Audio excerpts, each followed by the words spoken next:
Hello everyone, it's Alina. Welcome to my Soap General Hospital official channel. I hope everyone is having a wonderful day. Before we begin, please hit the subscribe button and give this video a thumbs up. Will Dex be able to use his words to get himself out of this jam? General Hospital spoilers for the episode airing on February 14th indicate that the show will center on anniversaries, magical moments, and ferocious anger. This episode, which airs on Valentine's Day, does cover a range of emotions. Seize every moment. Sonny isn't anything close to being in the appropriate mentality for Valentine's Day. In fact, he's feeling all kinds of hatred and fury after experiencing yet another imagined betrayal. Brick, searching deep for the truth regarding a mole in Sonny's group, uncovered information against a trustworthy coworker, Dex Heller. What Brick discovers is a mystery transfer Dex received in an offshore account exactly around the attack on Sonny's compound in Puerto Rico. Dex tries to clarify that the whole point was to keep Sonny safe, not to harm him. At the same time, there's no way he wants to give up his source, Michael. Needless to say, this whole affair provokes Sonny's rage. He's seeing red, so will this be a bloody Valentine's Day for Dex? Sam and Dante are one of GH's rare couples that now maintain a solid, drama-free relationship. That is, when they're not helping their friends and family deal with their crazy lives. And right now, one of the youngsters in their mixed family is in need of support. So it pushes Sam and Dante to go in major co-parenting mode when they realize Danny is in jeopardy. Also, watch for Maxie to confide in Sasha. Lately, work concerns and money troubles have repeatedly compelled Maxie to put out fire after fire. So when she does confide in her fellow Deception Diva, is she going to divulge anything personal or professional? Does this have to do with her non-existent love life? Curtis and Portia have a lot to celebrate this year on their first anniversary. For one, they're truly together. Their marriage crumbled immediately after the wedding, real quick. But they got through those challenges and are now enjoying being a family with Trina, Stella, and Marshall. After a successful surgery, Curtis is doing his best to rehabilitate and learn how to walk again. Yes, Trina's struggling right now, but they're battling her pain together. Their second year is shaping up to be considerably better than the first. Finally, Chase and Brooklyn are headed for the altar, so yet, no one but Lois has really bridezillaed out. But even she's going with the flow when Tracy suggested an acceptable compromise. Looks like they're tuning out the cacophony long enough to experience a lovely Valentine's Day moment. Will Chase serenade his soon-to-be wife? A twist many years in the making is coming to GH. There is a mole inside Sonny's group on General Hospital, and he believes he's located the culprit. Dex. That means it's probably not Dex. But who else would have something against the good, decent, heroic, loving, giving, dimpled gangster that is Sonny Corinthos? Some degenerate, we bet. Someone low, petty, and worst of all, unenlightened about the goodness, dignity, nobility, love, generosity, and dimples of Sonny. Here's who would betray the mafia. Ava despised Sonny. Once. She's gotten over it since then. After all, they share a child. And Sonny is keeping both Ava and Avery safe from whatever tried to kill him. What a prince. So we know Ava wouldn't go after Sonny out of spite. But what if she's doing it in order to bring down the Corinthos crime family and re-establish the Jerome one? Of course, this is rather far-fetched, and we don't think Ava's the mole. Michael once hired Dex to bring down Sonny. Does anyone still remember that? Michael doesn't still recall that. But what if Dex does? What if Dex is still dutifully hard at work? When he isn't in bed with Joss, that is, he could be the one setting Sonny up, because he never leaves a job undone.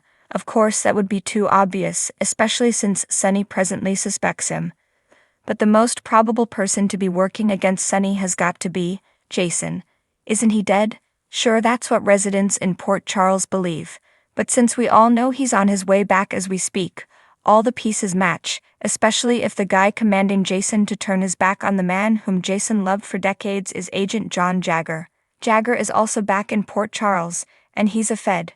Jagger and Jason were real pals back in the day. So what if Jagger is the one who found Jason, rehabilitated him, and used him into a weapon against old employer Sonny? Do you believe we're on the right road here? Let us know in the comments below. Drew Kane is eternally affected by what happened to him in prison. Is the food at Pentonville genuinely that bad? Seriously, Drew Kane, played by General Hospital actor Cameron Matheson, is hunting for expelled Crimson magazine editor Nina Reeves. Matheson recently spoke to Soap Hub about why Drew is determined to make Nina pay. Upon finding out that Nina was the one who turned Drew and Carly into the SEC, which resulted in financial hardship for Carly and sending Drew to prison, Drew canned Nina from her post. He's also made her know in so many words that he'd want to wreak further pain on her. Yikes, this is not your grandmother's Ryan Lavery. Listen man, you know they tell me to do something, I just dive in head first to do it. Matheson told Soap Hub on the red carpet at the taping for the 31st Annual Movie Guide Awards on Friday night. Honestly, it was fun. The actor adds of introducing new hues to his persona. It was fun to create a little friction. Perhaps on some level, Drew realizes that he and Carly did breach the law, but he can't get over the pain he had in jail, and he is electing to blame Nina. Drew was beaten up in prison. He's got PTSD, post-traumatic stress disorder, Matheson says. He really feels like it's Nina's fault. He wants to get revenge at Nina. He's not letting it go. Even Carly wants to let it go, but Drew doesn't want to let it go. How else has his stay in prison changed Drew? It's more like he realizes life is short, Matheson says. So many Port Charles choices and just one gangster to go around, sadly. Jason has been presumed dead on General Hospital in the past, so coming back is no big deal. He knows Sonny will be waiting with open arms to welcome him back to a life of crime. His children will likewise still be there, since they have no other choice in the issue. But what about love? Which love will be the one to bring Jason back to Port Charles? Jason likes his gangster lifestyle. His family of origin didn't comprehend or appreciate it. Neither did many of the women Jason has been associated with. You know who won't have an issue with being married to the mob? Ava. Ava is a mafia princess. She and Jason would make a fantastic match. They got to know each other when he came back from the dead the last time. Elizabeth was married to Lucky when she and Jason conceived Jake, thus the two never truly had a chance, but now her husband Franco is dead, and her romance with Finn is dull.